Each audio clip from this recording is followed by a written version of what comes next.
Well, hi Glenn, how are you going? Not too bad yourself. Yeah, very good, thank you. We've been really busy lately, haven't we? We have been doing a lot of work lately. Yes. We have, and we have been for a long time, I believe, Yes. since 2008, I believe we first worked was. together. I was doing some role plays and playing some characters for you as part of your sleep school for doctors. Yes, when we were educating doctors about sleep and psychiatry. You were playing a patient, I believe, with insomnia at the time. That sounds about right. I've played them all over the years. You have actually.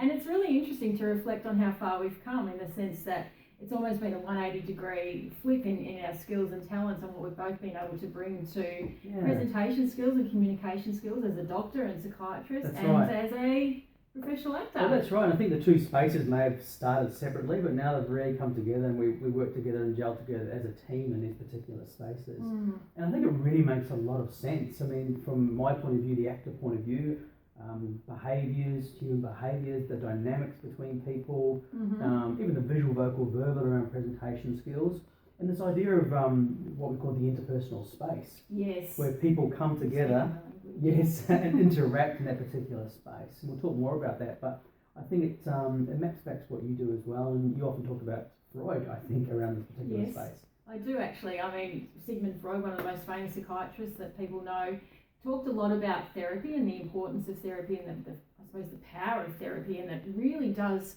occur in the space between two people. He used words like transference to describe that space, but what I think we can take from that in the modern era is really that a lot of courses and presentation skills workshops and communication skills workshops focus on the individuals or the group of people having a conversation, and miss out on all that rich diversity that actually exists within the interpersonal space. Absolutely. And you see it in actors all the time. When you've got an actor or a couple of actors on stage who are present and they're in that space and they're connecting with each other, it's mesmerising. Yes. Whereas if it's a couple of actors just reciting lines, there's a real disconnect with the audience.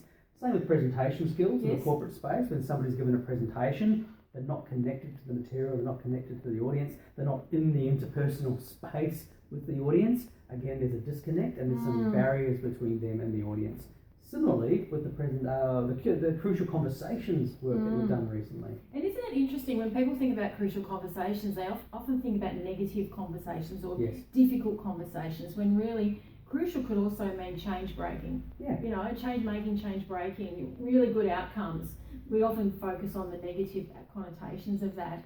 And I think that in those conversations, when the stakes are high, as you say, the stakes are high, opinions vary, I think is another term that you do use. And emotions come into it also. Emotions come into it. Anything that you can do to make sure that space remains neutral will allow an authentic conversation to flow. Exactly, and it's about being real and bringing real self to the conversation, being authentic and trying to change behaviour and get an outcome in that conversation that's going to meet the needs of both parties as well.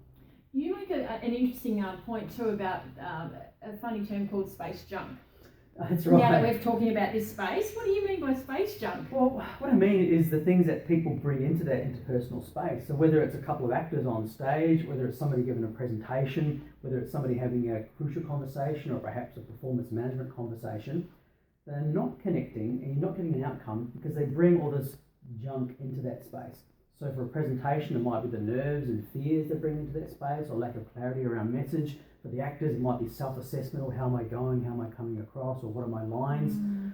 For the crucial conversation, it might be assumptions that you're bringing in about the situation or the person. It might be different personality types. It might be previous conversations. So you're not present in that particular conversation. So it really muddies up that space, really muddies up the water to be present and have those kind of conversations.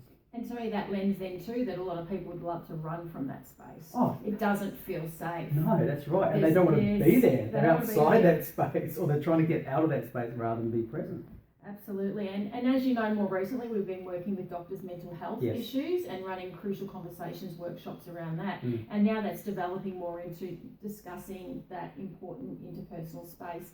And as we've reflected upon after running workshops, the idea around remembering there is a space, defining it and owning it, having respect for it, making sure it's confidential. You know, as we've role played, breaking bad news or delivering feedback when lots of people can hear, or agendas aren't transparent, or there's a power play or a hierarchy between the two invested parties. That's right. Yeah, so I think the reason our work is so successful and people are very engaged in our workshops and have that wonderful experiential learning time when they hot seat and we do the That's live right. theatre is because we're teaching people about the context Yes. of the conversation which lies within the space.